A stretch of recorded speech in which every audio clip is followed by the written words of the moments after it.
ஒரு நாள் ஒரு நண்பரை சந்திச்சேன். உங்க வீடு எதுன்னு உங்களுக்கு தெரியுமா சார்ன்னு. அவர் என்ன ஒரு மாதிரியா பார்த்தார். அப்புறம் சொன்னார், தெரியும் அப்படின்னாரு. சரி, உங்க தொலைபேசி எண் உங்களுக்கு தெரியுமான்னு. அதுவும் தெரியும்னார். உங்க மனைவி மக்கள் யார் யாருன்னு உங்களுக்கு தெரியுமான்னு கேட்டேன். என்ன ஒரு மாதிரியா பார்த்தார். அப்புறம் சொன்னார், அதுவும் தெரியும் சார் அப்படின்னார். சரி, நீங்க யாருன்னு உங்களுக்கு தெரியுமான்னு கேட்டேன். இப்பதான் அவர் முழிக்க ஆரம்பிச்சார். அவர் மட்டும் அப்படி இல்லை, நாம எல்லாருமே அப்படிதான். எதிரில் நிக்கிறது யாருங்கிறது தெரியும், நாம யாருன்னு நமக்கு தெரியாது. உண்மையிலேயே நாம யார்? இந்த கேள்விக்கான பதில தான் வாழ்க்கை பூரா நாம தேடிட்டு இருக்கிறோம். புத்தர் என்ன சொல்றாரு தெரியுமா? நீங்க கடவுளை பத்தி கவலைப்பட தேவையில்லை, உங்களை பத்தின கவலை உங்களுக்கு இருந்தா போதும் அப்படிங்கிறார். நான் யார், எனக்கு ஏன் இந்த கவலை அப்படின்னு உங்களை நீங்களே கேட்டுக்குங்க அப்படிங்கிறார். நாம ஏன் கடவுளை படைச்சோம்? அது ஒரு நழுவல் முயற்சியாம். அதாவது தன்னிடமிருந்து தானே தப்பிக்கிற ஒரு முயற்சியாம். இப்படிதான் அதை சொல்றாங்க அறிஞர்கள்லாம். மக்கள் பொய்யான பிரச்சனைகள்ல ஆர்வமா இருக்கிறாங்க, அதுக்கு தீர்வு காணவும் முயற்சி பண்றாங்க. கடவுளை பத்தி விவாதிக்க எல்லாருக்கும் விருப்பம், தன்னுடைய சுயம் பற்றிய பிரச்சனையே இருக்கிறது இல்லை. ஆகக்கூடிய விஷயம் என்னன்னா, கடவுள் சமாளிப்புக்கு பயன்படுத்தப்படுகிறார். மனவியல் என்ன சொல்லுது தெரியுமா? கடவுள், சொர்க்கம், மறுபிறவி இதை பத்தி எல்லாம் பேச ஆரம்பிக்கிறவங்க யார் தெரியுமா? போருக்கு போறவன், துன்பத்துல சிக்கி கஷ்டப்படுறவன், நோய் படுக்கையில விழுந்தவன், இவங்க தான். நாம அனுபவத்திலே பார்க்கிறோமே இதையெல்லாம். கடவுளை துணைக்கு கூப்பிடுறவங்க யாருன்னு கவனிச்சு பாருங்க. பரீட்சை எழுத போறவன், வேலை தேடி அலையிறவன், பண நெருக்கடியில் இருக்கிறவன், விபத்துல சிக்கிக்கிட்டவன், இவங்கெல்லாம் தான். தேர்வுல வெற்றி பெற்றதும் அவரை துணைக்கு கூப்பிடுறது இல்லை, வேலை கிடைச்சதும் அவர் துணை தேவைப்படுறது இல்லை. ஏன் இப்படி? கொஞ்சம் யோசனை பண்ணி பாருங்க. துன்பம் வருகிற போது அந்த துன்பத்தை தவிர்க்க வேண்டிய நிலையில அதிலிருந்து நழுவி போறதுக்காக பிரார்த்தனை தேவைப்படுது. எல்லாம் நல்லபடியா நடக்கிறப்போ பிரார்த்தனை செய்யறது இல்லை. புத்தருடைய வழி என்ன தெரியுமா? அந்த வழியில கடவுளும் கிடையாது, பிரார்த்தனையும் கிடையாது. புத்தர் செய்தது இதைத்தான். அதாவது கடவுள்கிட்ட இருந்து மனிதனையும், மனிதன் கிட்ட இருந்து கடவுளையும் அவர் விடுவித்தார். புத்த மதம் என்ன சொல்லுது தெரியுமா? கடவுள் பிரச்சனை அல்ல, மனிதன் தான் உண்மையான பிரச்சனை அப்படின்னு சொல்லுது. உங்களை நீங்க நல்லா தெரிஞ்சுக்கிட்டா போதும், நீங்களே கடவுள் ஆயிடுவீங்க அப்படிங்கிறது தான் புத்த மதம். அதனால நமக்கு தேவை உள்முக பயணம். நான் யார் அப்படிங்கிற கேள்வியோட உள்ள போகணும். அங்க போனாதான் தெரியும் நான் அப்படின்னு அங்க யாருமே இல்லைங்கிறது. இதெல்லாம் புத்தர் சொல்லுகிற ஒரு தத்துவம். தத்துவம்னு சொன்னாவே நமக்கெல்லாம் அதை புரிஞ்சுக்கிறது கஷ்டம்தான். நம்ம பொறுத்த வரைக்கும் தத்துவம்ங்கிறதுல ரெண்டு வகை உண்டு. ஒன்னு தத்துவம், இன்னொன்னு மகா தத்துவம். தத்துவம்னா என்ன தெரியுமா? கேட்கறவங்களுக்கு புரியப்படாது, அதுதான் தத்துவம். மகா தத்துவம் என்னன்னா சொல்றவங்களுக்கும் புரியப்படாது. அந்த வகையில பார்த்தா இன்று ஒரு தகவலும் ஒரு மகா தத்துவம் தான். ஜெருசலேம், அங்க உள்ள ஒரு தேவாலயம், அதுல உள்ள பலிபீடத்தின் முன்னாடி ஒரு பெட்டி உண்டு. அது காணிக்கை பெட்டி. ஆலயத்துக்கு வர்றவங்க பிரார்த்தனை பண்ணிவிட்டு திரும்பி போற சமயத்துல அந்த பெட்டியில காணிக்கை போடுவாங்க. அவங்களால எவ்வளவு முடியுமோ அவ்வளவு போடுறது வழக்கம். அவங்கவுங்க வசதிக்கு தகுந்த மாதிரி போடுவாங்க. வசதி உள்ளவங்களா இருந்தாலும் சரி, வசதியே இல்லாத வறியவர்களா இருந்தாலும் சரி, ஆலய காணிக்கை பெட்டியில காசு போடுறது அவங்களுக்கு ரொம்ப பெருமையான ஒரு செயல். ஒரு சமயம் இயேசு தம்முடைய சீடர்களோடு அந்த ஆலயத்துக்கு வரார். அங்க உட்காந்து ரொம்ப நேரம் வழிபாடு பண்ணிட்டு இருக்கிறார். சீடர்களும் அந்த ஜபத்துல கலந்துக்கிட்டாங்க. வழிபாடு முடிஞ்சது. இயேசு உட்கார்ந்துருக்கிறார். காணிக்கை பெட்டியில காசு போடுறவங்களை கவனிக்கிறார். சீடர்களும் அதையே கவனிச்சுக்கிட்டு இருக்கிறாங்க. ரொம்ப பேர் வரிசையா வந்தாங்க. அவங்களால முடிஞ்ச அளவுக்கு காசு போட்டுட்டு அவங்க பாட்டுக்கு போய்கிட்டு இருக்கிறாங்க. வசதியானவங்க நிறைய பேர் வந்தாங்க. அதுக்கு மத்தியில வயசான ஒரு அம்மா, அவங்களும் காசு போட்டுட்டு போறாங்க. இப்போ இயேசு தன்னுடைய சீடர்கள் பக்கம் திரும்பினார். ஒரு கேள்வி கேட்டார். இப்போ இந்த காணிக்கை பெட்டியில நிறைய பேர் காசு போட்டுட்டு போறத நீங்க கவனிச்சிங்க. இன்னைக்கு இந்த காணிக்கை பெட்டியில ரொம்பவும் அதிகமா காசு போட்டது யார் அப்படின்னு கேட்டார். முதல்ல வந்தார ஒரு பெரிய மனுஷன், அவர் தான் அதிகமா போட்டார் அப்படின்னாரு ஒருத்தர். மூணாவதா வந்தவர் தான் அதிகமா போட்டார், நான் கவனிச்சேன் அப்படின்னாரு இன்னொருத்தர். இப்படி ஆளுக்கு ஒரு விதமா சொல்றாங்க. கடைசியா இயேசு சொன்னாராம், இன்றைக்கு அந்த பெட்டியில அதிகமா காசு போட்டவங்க அந்த வயசான அம்மா தான் அப்படின்னாராம். சீடர்களுக்கு ஒன்றும் புரியல. அந்த அம்மா ரொம்ப ஏழையாச்சே, அவங்க எப்படி அதிகமாக காணிக்கை செலுத்த முடியும் அப்படிங்கிறது அவங்க சந்தேகம். இயேசு விளக்குனார். நிறைய பேர் வந்தாங்க, நிறையவே காசுகள் போட்டாங்க, அது உண்மைதான். ஆனால் அந்த அம்மா என்ன பண்ணாங்க கவனிச்சிங்களா? வந்தாங்க, தன்னுடைய காசு பையை திறந்தாங்க, அப்படியே கொட்டுனாங்க. அதில் இருந்தது 2 காசுகள் தான். அந்த 2 காசும் காணிக்கை பெட்டியில் விழுந்துட்டுது. மற்றவங்கெல்லாம் தங்கள்கிட்ட இருந்த செல்வத்தின் ஒரு சிறு பகுதியை எடுத்து பெட்டியில் போட்டாங்க. ஆனால் இந்த அம்மா தன்கிட்ட என்ன இருந்ததோ அதை அப்படியே போட்டுட்டாங்க. தன்னுடைய பிழைப்புக்காக வச்சிருந்த அவ்வளவையும் இழக்கிறதுக்கு தயாராயிட்டாங்க. அவ்வளவு தாராள மனசு அவங்களுக்கு. அதனால அவங்க செலுத்தின காணிக்கை தான் அளவில் அதிகம் அப்படின்னார். விலை மதிப்பில்லாத முத்து புதையல் ஒருத்தனுக்கு கிடைக்க போகுதுன்னு வச்சுக்கோங்க. அதன் மதிப்பை உணர்ந்தவன் என்ன பண்ணுவான்? அதை அடையறதுக்காக தன்கிட்ட இருக்கிற எதையும் கொடுக்கறதுக்கு தயாரா இருப்பான் இல்லையா? அது மாதிரிதான் இதுவும் அப்படின்னார். உலக மதிப்பீடுகளை துரும்பா தூசியா மதிச்சு அதையெல்லாம் உதறி விடுகிறவன் இறையருள் அப்படிங்கிற இணையில்லாத செல்வத்தை பெறுகிறான் அப்படிங்கிறது இதுல உள்ள கருத்து. இறைவனுக்காக இழப்பதுன்னா துன்பப்படுகிறவர்களுக்காக, ஏழைகளுக்காக, ஏதுமற்றவர்களுக்காக இழப்பது அப்படின்னு அர்த்தம். உங்கள் அயலானுக்கு நீங்கள் என்ன உதவி செய்தாலும் அதை எனக்கே செய்கிறீர்கள் அப்படின்னு இயேசு சொல்லியிருக்கிறார். அடுத்தவங்களுக்கு உதவணுங்கிற குணம் இன்னைக்கு ரொம்ப குறைஞ்சு போச்சு. ஒருத்தன் வாழைப்பழத்தோல் வழுக்கி கீழே விழுந்துட்டான். பக்கத்தில் இருந்த நண்பன் உடனே அவனை தூக்கிக்கிட்டு போய் ஆஸ்பத்திரியில் சேர்த்துட்டான். அதுக்கப்புறம் சொன்னான், நீ அந்த வாழைப்பழத்தோலில் காலை வைக்க போறத முன்னாடியே நான் கவனிச்சுட்டேன் அப்படின்னானா. அப்படின்னா அப்பவே நீ எனக்கு உதவி செஞ்சிருக்கலாமே அப்படின்னானா அவன். நான் டாக்டருக்கு உதவலாம்னு நினைச்சுட்டேன் அப்படின்னா இவன். ஒரு ஊர்ல ஒரு பெரிய செல்வந்தர் இருந்தார். பணத்துக்கு பஞ்சம் இல்லை. அதனால இந்த உலகத்துல முடியாத காரியம் எதுவும் இல்லைன்னு நினைச்சார். பணம் இருந்தாலே அந்த நினப்பு தானா வந்துடும். அதனால இவரும் அப்படி நினைச்சதுல ஒன்றும் தப்பு இல்லை. அந்த ஊருக்கு குருநானக் ஒரு தடவை வந்தார். அவருக்கு இந்த செல்வந்தர் ரொம்ப பிரமாதமா ஒரு வரவேற்பு கொடுத்தார். ஊர் எல்லையிலேயே எங்க வீட்டுக்கு வந்து விருந்து சாப்பிட்டுட்டு போகணும்னு கேட்டுக்கிட்டார். அவரும் சரின்னு ஒத்துக்கிட்டார். உடனே தன்னுடைய பங்களாவில் ஒரு பெரிய விருந்துக்கு ஏற்பாடு பண்ணார். குருநானக்கை அழைச்சிட்டு வீட்டுக்கு போனார், உட்கார வச்சார். ஐயா, நான் இந்த ஊர்லேயே ரொம்ப பெரிய வசதி உள்ளவன், என்னால் எல்லாம் முடியும். உங்களுக்காக நான் என்ன செய்யணும்னு சொல்லுங்க.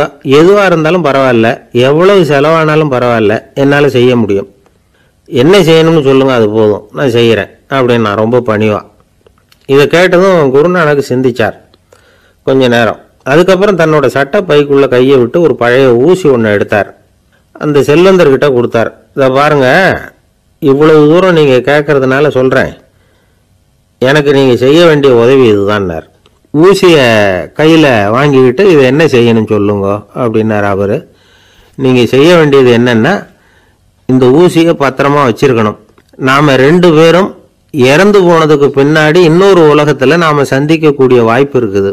அப்போ இந்த ஊசியை என்கிட்ட கொண்டாந்து கொடுக்கணும்.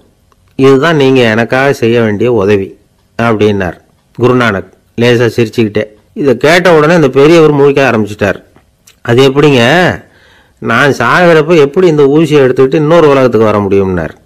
ஊசி மாதிரி ஒரு சின்ன பொருளை கூட இந்த உலகத்தை விட்டு நாம் போகிறப்ப எடுத்துகிட்டு போக முடியாதுங்கிறப்போ உங்களோட செல்வத்தையெல்லாம் எப்படி அங்கே எடுத்துகிட்டு வர போகிறீங்க அப்படின்னு கேட்டார் குருநானக். அதுக்கப்புறம் தான் அந்த பெரியவர் யோசிக்க ஆரம்பிச்சாராம். குருநானக் சொல்கிறார், இதை பாருங்க, நாம் செய்கிற நல்லது கெட்டது தான் கடைசி வரைக்கும் நம்ம கூட இருக்கும். அடுத்தவங்க நல்லா இருக்கணுங்கிறதுக்காக பொருளை செலவு செய்யணும். அப்படி செய்யலைன்னா எந்த பிரயோஜனமும் இல்லை அப்படின்னார். அதுக்கப்புறம் தான் அந்த செல்வந்தரின் அறிவு கண் திறந்து தான். உடனே குருநானக்கை வணங்கினார். ஐயா, என்கிட்ட இருந்த ஆணவம் போயிட்டுது, இனிமேல் என்கிட்ட இருக்கிற செல்வத்தை நல்ல வழியில் செலவழிப்பேன் அப்படின்னாராம். நம்மகிட்ட இருக்கிற பணம் எப்பவும் நம்ம கூடவே வந்துக்கிட்டு இருக்காதுங்கிறதுக்கு இது ஒரு உதாரணம். அதுக்காக நாம் பணம் சேர்க்கறத பற்றி கவலைப்பட வேண்டியதில்லை, பேசாமல் படுத்து தூங்கிக்கிட்டு இருந்தால் போதும் அப்படின்னு இதுக்கு அர்த்தம் பண்ணிக்கப்படாது. முறையான வழியில் பணம் சேர்க்கணும், அதை முறையான வழியில் செலவு பண்ணணும். அதனால் ஏற்படக்கூடிய மன நிறைவு இருக்கு பாருங்க, அது அனுபவிச்சவங்களுக்கு தான் தெரியும். சொர்க்கத்துக்கு போகிறவங்க இங்கேருந்து பணத்தை எடுத்துகிட்டு போக முடியாது. ஆனால் நம்ம செல்வத்தை இங்கே மற்றவங்களுக்கு பயன்பட செய்து அதனால் ஏற்படுற புண்ணியம் இருக்கு பாருங்க, அதை எடுத்துகிட்டு போக முடியுமா. இதுதான் ஆன்மீகவாதிகள்லாம் சொல்கிற கருத்து. ஜான் நியூட்டன் ஒருத்தர், அவர் சொன்னார், நான் எப்போவாவது சொர்க்கத்துக்கு போய் சேர்ந்தேன்னா அங்கே 3 அதிசயங்களை பார்ப்பேன்னார். என்னன்னு கேட்டாங்க. நான் யார் யார் இருக்க மாட்டாங்கன்னு நினச்சிக்கிட்டு இருந்தானோ அவங்களில் சில பேர் அங்கே இருப்பாங்க, அது ஒரு பெரிய அதிசயம்னார். சரி, அடுத்தது என்ன? ரெண்டாவது அதிசயம் என்னன்னா, அங்கே இருப்பாங்கன்னு நான் எதிர்பார்த்த சில பேர் அங்கே இருக்க மாட்டாங்க அப்படின்னார். சரி, மூணாவது பெரிய ஆச்சரியம் என்ன அப்படின்னா, நான் அங்கே இருக்க பாருங்க, அதுதான் அந்த மூணாவது அதிசயம் அப்படின்னாராம். காசி மாநகரத்தை பிரம்மதத்தன் அப்படிங்கிற ராஜா ஆட்சி பண்ணிட்டு வந்தார். அவர் ஒவ்வொரு வருஷமும் ஒரு திருவிழா நடத்துறது வழக்கம். எல்லா தேசத்திலிருந்தும் எல்லா வகையான ஜனங்களும் அதில் வந்து கலந்துக்குவாங்க. ஒரு சமயம் அது மாதிரி விழா நடந்துகிட்டு இருந்தது. வைகுண்டத்திலிருந்து தேவலோகத்திலிருந்து நிறைய தேவகுமாரர்கள்லாம் காசி நகருக்கு அப்போது வந்திருந்தாங்க. அதில் முக்கியமாக ஒரு 4 தேவகுமாரர்கள், அந்த 4 பேரையும் சுற்றி ஏகப்பட்ட கூட்டம். அப்படி என்ன விசேஷம் அவங்கக்கிட்ட அப்படின்னா, மற்றவங்களை விட அவங்க முகம் அழகாக இருந்ததா அப்படி பார்த்தா அப்படியும் இல்லை. அவங்க அணிஞ்சிருந்த மலர் மாலைகள் தான் அதுக்கு காரணமாக. அந்த மலர்கள்லேருந்து அப்படி ஒரு அபூர்வமான நறுமணம். இதுக்கு முன்னாடி இப்படி ஒரு நறுமணத்தை அந்த ஊர் ஜனங்க அனுபவிச்சதே இல்லை.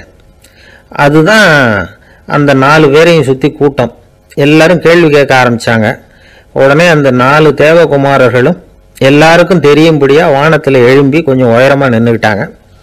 கீழே நின்றுக்கிட்டு இருந்த அரசன்லேருந்து ஆண்டி வரைக்கும் ஒருத்தர் பாக்கி இல்லாமல் ஒரே குரலில் எல்லாரும் அவங்கள பார்த்து, எங்களுக்கும் இது மாதிரி மாலையை போட்டுக்கணும்னு ஆசையாக இருக்குது, அதுக்கு நீங்கள் தான் அருள் பண்ணணும் அப்படின்னு கேட்டுக்கிட்டாங்க.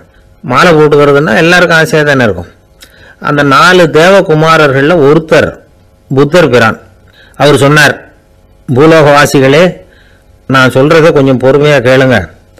கக்காரு அப்படிங்கிற கற்பக விருட்சத்தின் மலர்களால் தொடுக்கப்பட்டது இந்த மாலை. இதுக்கு நிறைய சக்தி உண்டு.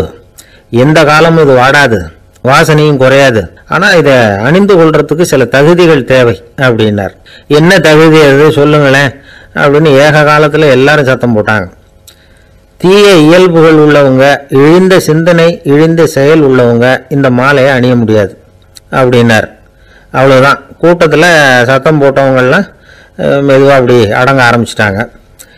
இன்னொரு தேவகுமாரன் சொன்னார், அடுத்தவங்க பொருளை அபகரிக்காதவன், அடுத்தவங்களுக்கு கெடுதல் பண்ணக்கூடிய பொய் பேசாதவன், பேராசையினால் கெட்ட வழியில் பொருள் ஈட்ட நினைக்காதவன் இந்த மாலையை போட்டுக்கலாம் அப்படின்னார். கூட்டத்திலிருந்து யாரும் முன்னுக்கு வரல. ஒரே ஒரு ராஜகுரு மட்டும் கொஞ்சம் முன்னாடி வந்தார். பெரியவர், படித்தவர். அவர், எனக்கு தகுதி இருக்குது அந்த மாலையை போட்டுக்கிறதுக்கு அப்படின்னார். வேற ஒன்றும் இல்லை, பொய் சொல்லியாவது அந்த மாலையை வாங்கிக்குவோமே அப்படின்னு முடிவு பண்ணிட்டார் அவர்.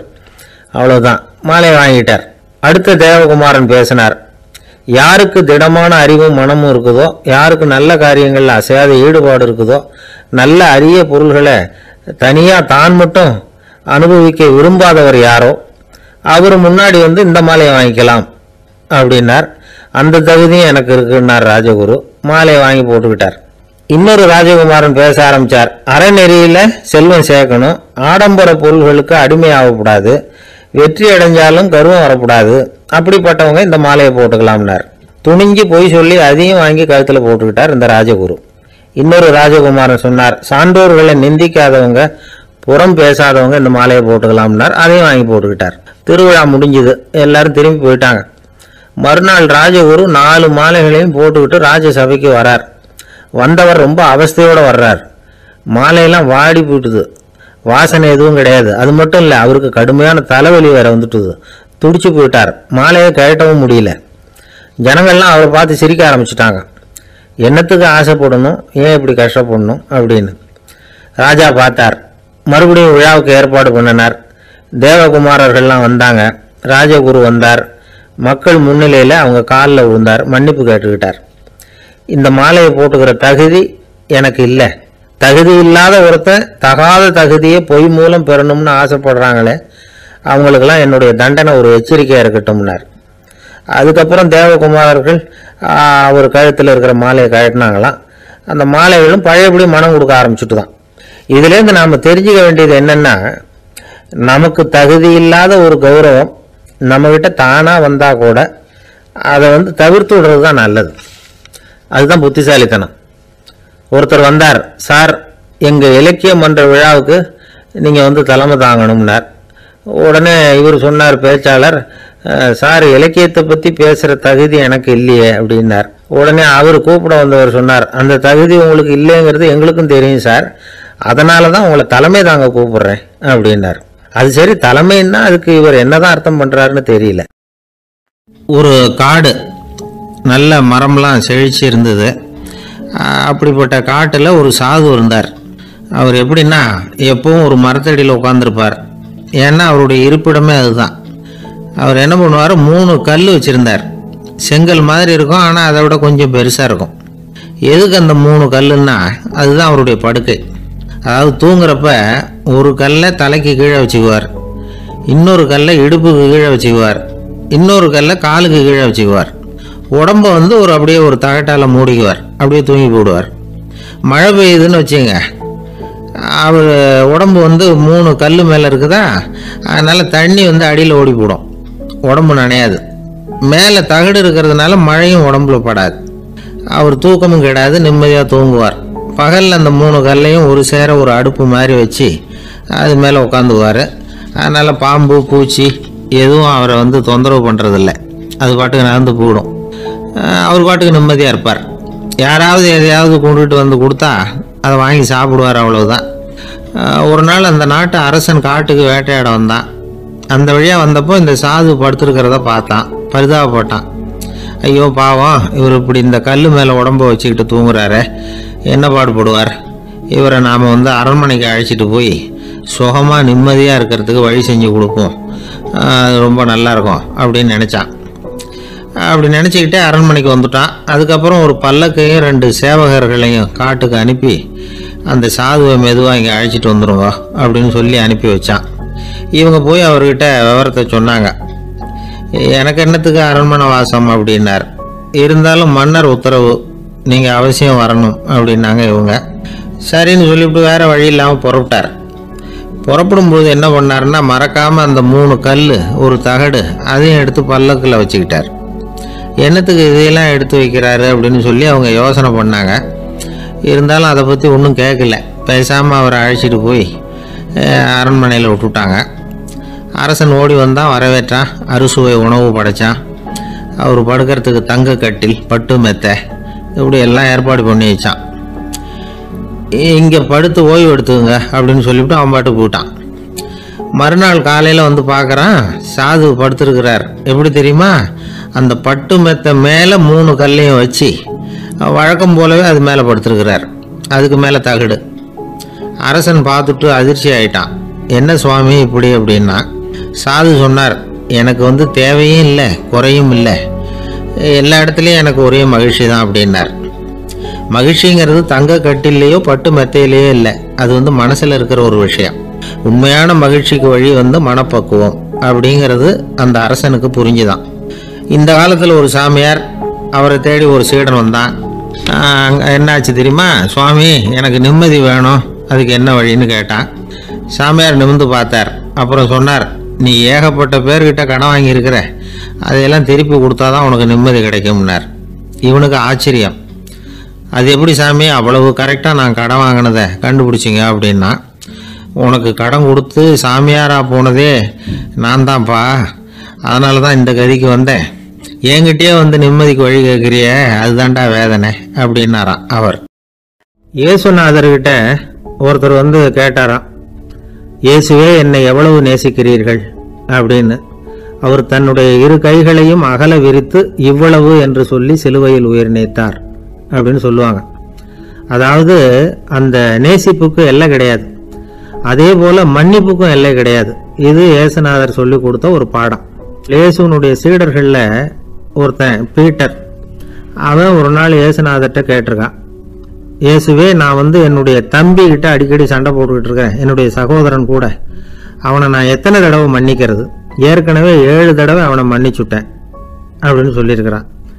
அப்போ இயேசு சொன்னாராம், மன்னிக்கிறதுக்கு எத்தனை தடவைங்கிற கணக்கெல்லாம் கிடையாது, எத்தனை தடவை உன்னுடைய சகோதரன் உன்னை கோபப்படுத்துகிறானோ அத்தனை தடவை நீ மன்னிக்கிறதுக்கும் தயாராக இருக்கணும், அதுதான் அப்படின்னு சொன்னாராம்.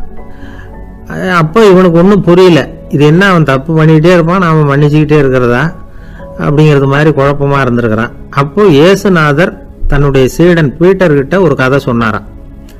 அந்த கதை இன்றைக்கு நாம் வந்து எல்லாரும் சிந்தித்து பார்க்க வேண்டிய ஒரு கதை. அதாவது மன்னிப்பை விரும்புகிறவர்கள் மன்னிக்கவும் தயாராக இருக்க வேண்டும் அப்படிங்கிறது தான் அந்த கதையினுடைய தத்துவம். அந்த ஏசுநாதர் சொன்ன கதை என்னன்னா, ஒரு மன்னர் இருந்தார். அவர் ஒரு நாள் அரண்மனையில் உட்காந்து கணக்கு வழக்குகள்லாம் பார்த்துக்கிட்டு இருந்தார். நம்ம அரண்மனையிலேருந்து யார் யார் அரசாங்க கடன் வாங்கியிருக்கிறாங்க, யார் யார் திருப்பி செலுத்தி இருக்கிறாங்க அப்படிங்கிற விவரத்தையெல்லாம் பார்த்துக்கிட்டு இருந்தார். அப்போதான் புரிஞ்சுது, அந்த அரண்மனையில் வேலை செய்கிற ஒருத்தனே அரசாங்க கடன் ஒரு வாங்கியிருக்கிறான். எவ்வளவு? 10,000 பொற்காசுகள் வாங்கியிருக்கான் கடன். இந்த 10,000 பொற்காசுகளை திருப்பி செலுத்தலை அரசாங்கத்துக்கு. இது மன்னர் கவனத்துக்கு வந்தது. உடனே நம்ம அரண்மனையில் இருக்கிறவனே அரசு கடன் வாங்கி திருப்பி செலுத்தாமல் இருக்கான், அவனை கூப்பிட்டு வாங்கன்னு சொல்லி கூப்பிட்டுட்டு வந்தாங்களாம். விசாரிச்சிருக்கிறாங்க, என்னப்பா நீ எவ்வளவு ஒன்று? ஆமாங்க 10,000 பொற்காசுகள் வாங்கியிருக்கிறேன், இன்னும் திருப்பி கட்டலைன்னு இருக்கான். உடனே அவர் மன்னர் சொல்லியிருக்கிறார், நம்ம சட்டத்திட்டப்படி நீ உடனே பணத்தை திருப்பி கட்டிடு. அப்படி உன்னால் கட்ட முடியலன்னா உன்னுடைய வீடு வாசல் சொத்து சுகம் எல்லாத்தையும் விற்று அந்த பணத்தை அரசு கருவூலத்தில் சேர்த்துக்கிறதுக்கு நானே ஏற்பாடு பண்ணிடுறேன் அப்படின்னு அந்த மன்னர் சொன்னாராம். இவன் அப்படியே அதிர்ச்சி ஆகிட்டான். அப்படியே பொத்துன்னு காலில் விழுந்தானா, மன்னா என்னை மன்னிச்சுங்க, என்னால் முடியல, எனக்கு மன்னிப்பு கொடுங்க அப்படின்னு இருக்கான். உடனே அவர் எழுந்திரிச்சு, சரி நீ மன்னிப்பு கேட்டுவிட்ட, அதனால் உன்னை மன்னிக்கிறேன், நீ பணம் கட்ட வேண்டாம் அப்படின்னு சொல்லி அந்த மன்னர் அவனை விட்டுட்டாராம். பணத்தையும் தள்ளுபடி பண்ணிட்டார், நீ திருப்பி கட்ட வேண்டான்னு. இவனுக்கு ரொம்ப மகிழ்ச்சி. அதனால் ரொம்ப உல்லாசமாக வந்துகிட்டு இருக்கிறான். தெருவில் வந்துகிட்டு இருக்கிறப்ப இவங்கிட்ட கடன் வாங்கின ஒருத்தன் எதுக்கு வந்துகிட்டு இருக்கான். அவன் இவங்கிட்ட ஒரு 100 பொற்காசுகள் கடன் வாங்கியிருக்கான். அவன் வந்தான், இவன் போய் அவன் சாட்டையை பிடிச்சிக்கிட்டான், நீ எப்படா என் கடனை திருப்பி கொடுக்க போறேன்னு. அவன் இப்போ முடியல, கொஞ்சம் பொறுத்துக்கா, அப்புறம் தரேன் இருக்கான். அதெல்லாம் முடியாது, நீ கொடுத்து தான் ஆகணும் அப்படின்னு இவன் புடிவமாக சொல்கிறான். இப்போ நிலைமையை பாருங்க, இவன் ஏற்கனவே இவன் 10,000 பொற்காசுகள் அரசாங்கத்தில் கடன் வாங்கினா அதுக்கு மன்னிச்சு விட்டுட்டார் இவனை. ஆனால் இவன் இன்னொருத்தனை மன்னிக்கிறதுக்கு தயாராக இல்லை. இவங்கிட்ட கடன் வாங்கின இன்னொருத்தன் 10 பொற்காசுகள், அவனை மன்னிக்க தயாராக இல்லை. அவனை கொண்டு போய் நீதிமன்றத்தில் கொண்டு போய் நிறுத்தி தண்டனை வாங்கி கொடுத்துட்டான். நீதிபதி என்ன சொன்னார், அந்த இவன் வாங்கின பொற்காசுகளை திருப்பி கட்டுற வரைக்கும் ஜெயிலில் இருக்கணுங்கிறது தீர்ப்பு. ஆனால் உடனே அரசர் காதில் வந்து விழுந்தது. சொல்லிட்டாங்க, உங்ககிட்ட மன்னிப்பு வாங்கிட்டு போனானே ஒருத்தன், அவன் இன்னொருத்தனை மன்னிக்கிறதுக்கு தயாராக இல்லை, அவனை கொண்டு போய் ஜெயிலில் அடைச்சிட்டான் அப்படின்னு. உடனே மன்னர் பார்த்தார், இவனை மறுபடியும் கூப்பிட்டு வர சொன்னார். தபாரப்பா, நான் உன்னை மன்னிச்சு விட்டேன், ஆனால் நீ இன்னொருத்தனை மன்னிக்கிறதுக்கு தயாராக இல்லை, அதனால் என்னுடைய தீர்ப்பையும் மாத்துறேன், நீயும் அரசு கடன் தீர்ற வரைக்கும் ஜெயிலில் தான் இருக்கணும் அப்படின்னு சொல்லி ஜெயிலுக்கு அனுப்பிச்சிட்டாராம். இப்படி ஒரு கதையை இயேசுநாதர் தன்னுடைய சீடருக்கு சொன்னதாக ஒரு வரலாறு. அது என்ன, அதுலேருந்து நாம் புரிந்து கொள்ள வேண்டியதுன்னா, நாம் மன்னிக்கப்படணும்னு நாம் விரும்புகிறோம்னா நாம் இன்னொருத்தரை மன்னிக்கிறதுக்கு தயாராக இருக்கணும். அதனால் நாம் இன்னொருத்தரை யாரையும் மன்னிக்க மாட்டோம், ஆனால் என்ன இன்னொருத்தர் மன்னிக்கணும் அப்படிங்கிறது மாதிரி செய்யக்கூடாதுன்னு சொல்லுவாங்க. அது மாதிரி நாம் இப்போ இது தப்பாக புரிஞ்சுக்கிறவங்களும் இருக்கிறாங்க. பாவம் மன்னிப்புங்கிறதுலாம் எதுக்குன்னா, அதாவது மறுபடியும் பாவம் செய்யாமல் இருக்கிறதுக்காக தான். அதான் மன்னிக்கிறாரே அப்படிங்கிறதுக்காக மறுபடியும் பாவம் பண்ணிட்டு இருக்கிறது இல்லை. அதான் ஒருத்தர் கேட்டாராம், பாவத்திலிருந்து மன்னிப்பு கிடைக்கணும்னா நீ என்ன செய்யணும் அப்படின்னு கேட்டிருக்காரு. அதுக்கு அவன் சொல்லியிருக்கிறான், நான் முதல்ல பாவம் செய்யணும், அப்போ தானே மன்னிப்பு கிடைக்கும் அப்படின்னு நானாம். இப்படிப்பட்டவர்கள் தான் இன்னைக்கு உலகத்தில் அதிகமாக இருக்கிறாங்க. அதனால் இந்த மன்னிப்பின் மகத்துவங்கிறது இயேசுநாதர்கிட்டேருந்து தான் நாம் புரிஞ்சுக்கணும். அந்த இயேசு சொன்ன அந்த மன்னிக்கிற மனோபாவம் இருந்தால் இன்னைக்கு உலகம் பூராவும் அமைதி பூங்காவாக இருக்கும். அதில் ஒன்றும் ஆச்சரியமே இல்லை, அதில் ஒன்றும் சந்தேகமும் இல்லை. அதனால் மன்னிக்கிற மனோபாவத்தை நாம் எல்லாரும் நமக்குள்ளே வளர்த்து கொள்ள வேண்டும் அப்படிங்கிறது தான் நாம் இன்றைக்கு எல்லோரும் சிந்தித்து பார்க்க வேண்டிய ஒரு செய்தி. என் நண்பர் ஒருத்தர் ஆழ்ந்த சிந்தனையில் இருந்தார். என்ன யோசனை பண்ணுறீங்கன்னு கேட்டேன். தலைவர் ஆகணும்னு பார்க்குறேன், அதுதான் என்ன வழின்னு யோசிச்சுக்கிட்டு இருக்கேன்னார். நான் கூட அது மாதிரி யோசித்து பார்த்தேன். அதுக்கப்புறம் அந்த யோசனையை கை விட்டுட்டேன் அப்படின்னோம். ஏன்னு கேட்டார். அதுக்கான தகுதிகள் நமக்கு இல்லைங்கிறது புரியுது. அது நமக்கு புரியறத விட நம்ம விட மற்றவங்களுக்கு நல்லா புரிஞ்சு போச்சு. அதனால் பேசாமல் கம்முன்னு இருந்துடுறது தான் நல்லது அப்படின்னோம். தலைவர் ஆகிறதுக்கு தகுதிகள் வேற உண்டோ அப்படின்னு கேட்டார். அவர் யதார்த்தமாக தான் கேட்குறார். நாங்கள் உடனே எங்ககிட்ட இருந்த ஒரு புத்தகத்தை எடுத்து அவர்கிட்ட கொடுத்தோம், படித்து பாருங்கன்னு. தலைவர் ஆகிறதுக்கு என்ன வழி அப்படிங்கிறத பற்றி அதில் போட்டிருக்கிறாங்க. முதல் வழி என்ன தெரியுமா? ஒரு 4 பேர் முன்னாடி இல்லைன்னா ஒரு கூட்டத்துக்கு முன்னாடி நீங்கள் பேச போகிறீங்க. அப்போ எப்படி ஆரம்பிக்கணும்னா, உண்மையான புகழ்ச்சி, நேர்மையான பாராட்டு, இதோடு ஆரம்பிக்கணும்.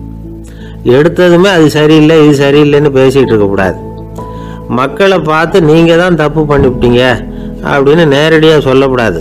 தவறு இருந்தாலும் அதை மறைமுகமாக ஏதாவது கதை சொல்லி அதிலிருந்து அவங்க புரிஞ்சுக்கிற மாதிரி செய்யணும்.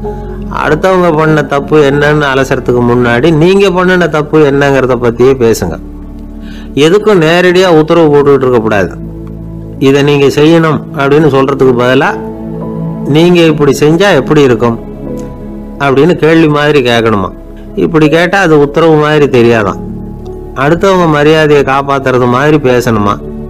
உங்கள் பேச்சு இன்னொருத்தரை அவமானப்படுத்துறது மாதிரி இருக்கக்கூடாதான். ஏன்டா இவங்கிட்ட போய் மாட்டிக்கிட்டோம்னு யாரும் நினச்சிடக்கூடாது. ஒவ்வொரு சின்ன வளர்ச்சியையும் பாராட்டணும்.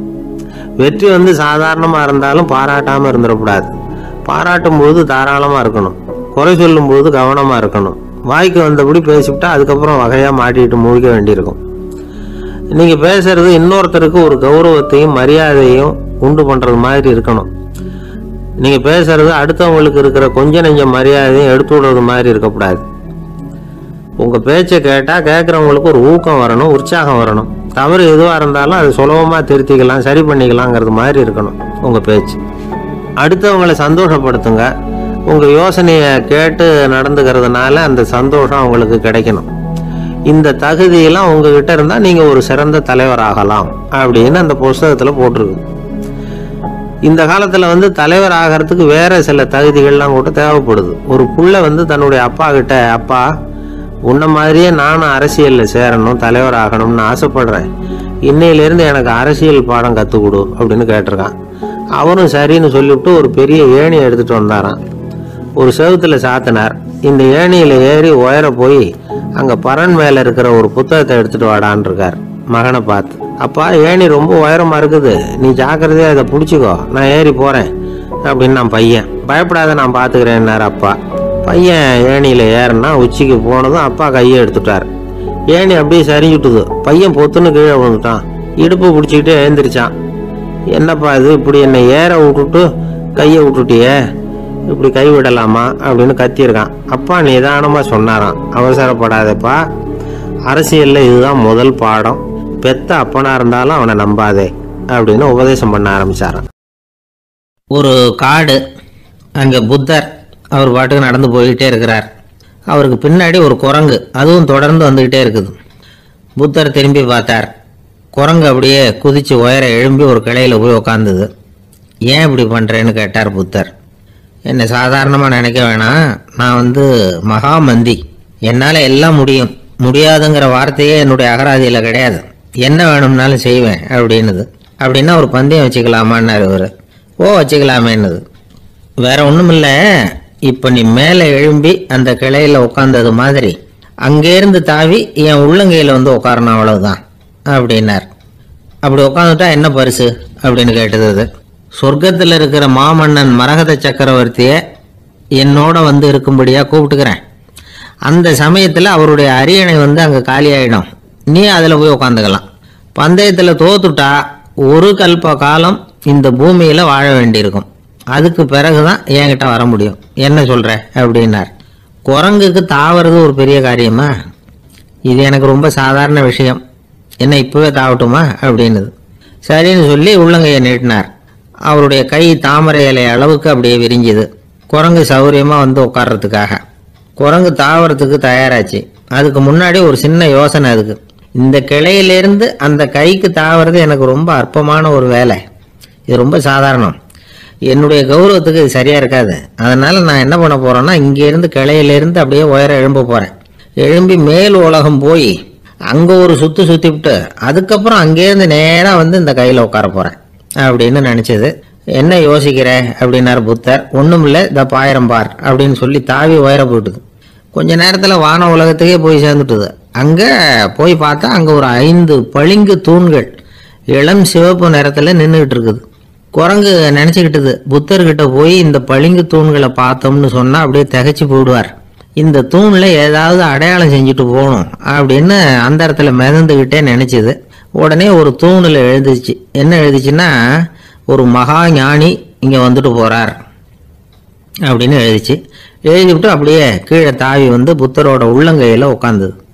எப்படி பார்த்தீங்களா என்னுடைய வேலை? வான உலகத்துக்கே போய் அங்கே இருக்கிற 5 பளிங்கு தூண்களை பார்த்துட்டு அதில் நான் வந்த விவரத்தை எழுதி வச்சுட்டு அதுக்கப்புறம் இங்கே வந்திருக்கிறேன் அப்படின்னுது ரொம்ப பெருமையாக. அப்படியா அப்படின்னார் புத்தர். ஆமாம், சந்தேகமாக இருந்தால் வாங்க அழைச்சிட்டு போய் காட்டுறேன் அப்படின்னு அந்த குரங்கு. அதுக்கு தேவையில்லை, அப்படியே கொஞ்சம் கீழே குனிஞ்சு பார்த்து தெரியும் அப்படின்னார் புத்தர். அங்கே பார்த்தா புத்தரோட உள்ளங்கை தெரிஞ்சுது. நல்லா உத்து பார்த்துது. அவரோட ஒரு விரல்ல அது எழுதிய வாசகம் தெரிஞ்சுது. குரங்கு யோசனை பண்ணிச்சு, அப்படின்னா வானத்தில் நான் பார்த்தது புத்தரோட விரல்களா அப்படின்னு யோசிச்சுது. இதை புரிஞ்சுக்கிட்ட உடனே அந்த குரங்கோட கர்வம் அழிஞ்சு போச்சான். நம்ம மனசு தான் இந்த குரங்கு. மனம்ங்கிறதும் ஆணவம்ங்கிறதும் ஒரு நாணயத்தின் 2 பக்கங்கள். மனம் உள்ளவரை ஆணவமும் இருக்கும். மனம் அழிஞ்சாதான் ஆணவம் அழியும். மனம் அழிய வேண்டும் அப்படின்னு பெரியவங்க சொல்றது இந்த அர்த்தத்தில் தான். நம்ம ஆளுங்க சவால் விடுறதெல்லாம் வேற மாதிரி. ஒருத்தன் ஒரு வாய்க்காலை தாண்டுறேன்னு பந்தயம் கட்டி தாண்ட முடியாமல் வாய்க்காலில் விழுந்து காலை உடச்சிக்கிட்டு கட்டு போட்டுக்கிட்டு வந்தான். ஏன்டா அப்படின்னு கேட்டாங்க. நான் பந்தயம் கட்டின நேரம் சரியில்லை அப்படின்னா. எப்படிறான்னு கேட்டிருக்காங்க. வாய்க்காலில் தண்ணி இருக்கிற நேரமாக பார்த்து பந்தயம் கட்டியிருக்கணும் அப்படின்னா. திருநெல்வேலி மாவட்டத்தில் கோவில்பட்டிக்கு பக்கத்தில் உள்ள ஊர் கடம்பூர். காமராசர் முதலமைச்சராக இருந்த காலம். கடம்பூரில் ஒரு பள்ளி சீரமைப்பு மாநாடு நடக்குது. அந்த பக்கத்தில் உள்ள பள்ளிக்கூடம்லாம் அதில் கலந்துக்குது. கண்காட்சி வேற. ஊர் பூரா விழா கோலம். மறுநாள் மாநாடு நடக்க போகுது. ஆனால் முதல் நாளே மழை பிடிச்சிக்கிட்டுது. மறுநாளும் அது விடாமல் பேஞ்சிக்கிட்டு இருக்குது. காமராசர் காலையிலேருந்து பல்வேறு நிகழ்ச்சிகளில் கலந்துக்கிட்டு சாயந்தரமாக கடம்பூருக்கு வந்து சேர வேண்டியவர். மழை பேஞ்சிக்கிட்டு இருக்கிறதுனால நிகழ்ச்சி ரத்தாயிடுமோ என்னமோ அப்படின்னு எல்லாரும் சந்தேகப்பட்டுக்கிட்டு இருக்கிறாங்க. அவர் கோவில்பட்டி பயணிகள் விடுதியில் இருக்கிறார். கடம்பூர்லேருந்து சில பேர் போய் அவரை சந்திக்கிறாங்க. மழை பெஞ்சிக்கிட்டு இருக்குதே, என்ன செய்யலாம் அப்படின்னு கேட்குறாங்க. மழை பெஞ்சால் நல்லது தானே, அதுக்காக மாநாட்டை எதுக்காக ரத்து செய்யணும்? ஆசிரியர்கள் எவ்வளவு கஷ்டப்பட்டு ஏற்பாடு பண்ண மாநாடு, கட்டாயம் வந்துடுறேன் அப்படின்னாராம் காமராசர். உடனே புறப்பட்டார். மழையை பொருட்படுத்தாத மக்கள் கூட்டம். அது கலையாமல் காத்துக்கிட்டு இருக்கிறாங்க அவ்வளோ பேரும். தலைவர் வந்துட்டார்னு தெரிஞ்சது ஜனங்களுக்கு ஏகப்பட்ட உற்சாகம். ஜனங்கள் அவ்வளவு உற்சாகமாக வரவேற்றாங்க. மாநாடு ஆரம்பமாச்சு. மலர் மாலைகள் மலை மாதிரி குவிய ஆரம்பிச்சுட்டுது. வரிசையாக ஒவ்வொரு கல்வி நிலையம் சார்பாகவும் வரவேற்பு பத்திரம் வாசித்து கொடுக்குறாங்க. என்ன வாசிக்கிறாங்கங்கிறத காமராசர் கூர்ந்து கவனிக்கிறார். ஏகப்பட்ட புகழ் மொழிகள். ரொம்ப பாராட்டி புகழ்ந்து என்னென்னமோ வாசிச்சுக்கிட்டு இருக்கிறாங்க. கொடை வள்ளலே, குணக்குன்றே, மலையே, கடலே, இப்படி தமிழ் மொழியில் பாராட்டுறதுக்கு எத்தனை வார்த்தைகள் உண்டோ அத்தனையும் அதில் சேர்த்துருக்குறாங்க. காமராசர் பொறுமை இழந்துட்டார். போதும் போதும், உங்கள் எல்லாரையும் பார்த்து 2 வார்த்தை பேசிவிட்டு போகிறதுக்காக தான் நான் வந்திருக்கிறேன். எல்லாரும் மழையில் சிரமப்பட்டு நின்றுக்கிட்டு இருக்கிறீங்க. இப்படி என்ன புகழ்ந்து படிச்சுக்கிட்டே இருந்தால் எப்படி அப்படின்னாராம். அதுக்கப்புறம் பேசி முடிச்சிருக்கிறார். மாநாட்டு நிகழ்ச்சிகள் முடிஞ்சதும் இன்னொரு நிகழ்ச்சியில் கலந்துக்கிறதுக்காக புறப்பட்டாராம். ஒரு திறந்த ஜீப்பில் அவரை ஊர்வலமாக அழைச்சிக்கிட்டு போயிருக்கிறாங்க. தெருவில் 2 பக்கமும் ஏகப்பட்ட கூட்டம். அங்கங்கே ஜீப்பை நிறுத்தி ரோஜா மாலை, ஜருக மாலை இப்படி போட்டுக்கிட்டே இருக்கிறாங்க. அதெல்லாம் அப்படி அப்படியே வாங்கி அங்கங்கே நின்றுக்கிட்டு இருந்த குழந்தைகள்கிட்டையும் தாய்மார்கள்கிட்டையும் கொடுத்துக்கிட்டே போகிறார். அந்த சமயத்தில் கூட்டத்துக்கு அப்பால் ஒரு பெரியவர் கையில் ஒரு மல்லிகை சரத்தோடு நின்றுட்டு இருக்கிறார். அவரால் முண்டி அடிச்சுக்கிட்டு முன்னால் வர முடியல. காமராசர் இதை கவனிக்கிறார். அவ்வளவுதான், உடனே நிறுத்தப்பா வண்டிய அப்படிங்கிறார். ஜீப்பு நிற்கிது. டிரைவரை பார்த்து, அதோ பார், அங்கே ஒருத்தர் நிற்கிறார் பார், அவரை இங்கே அழைச்சிட்டு வா அப்படின்னாராம். கூட்டம் வழி விடுது. அந்த பெரியவரை கிட்டத்தில் அழைச்சிட்டு வர்றாங்க. காமராசர் அவரை பார்த்து, வாங்க வாங்க, நல்லா இருக்கீங்களா அப்படின்னு சத்தம் போட்டு உற்சாகமாக விசாரிக்கிறாராம். பெரியவர் கண்களில் கண்ணீர். பேச்சு வரல. மல்லிகை சரத்தை அவருக்கு போடுறார். கொஞ்ச நேரம் அவர்கிட்ட பொறுமையாக பேசிக்கிட்டு இருந்துட்டு அவரை அனுப்பி வைக்கிறார் காமராசர். பெரியவர் போனதுக்கு அப்புறம் காமராசர் பக்கத்தில் இருந்தவங்க கிட்ட சொல்கிறார் அந்த பெரியவரை பற்றி. அந்த காலத்தில் ரொம்ப கஷ்டப்பட்டவர் இவர், ஜெயிலுக்கு போனவர் அப்படின்னு ரொம்ப உருக்கமாக நெகிழ்ந்து போய் சொல்கிறார். இதில் ஒரு விஷயத்தை கவனிங்க. தன்னை புகழ்ந்து படிக்கப்பட்ட வாழ்த்து மடலை படிக்க வேணாம்னு தடுத்து நிறுத்தினார்.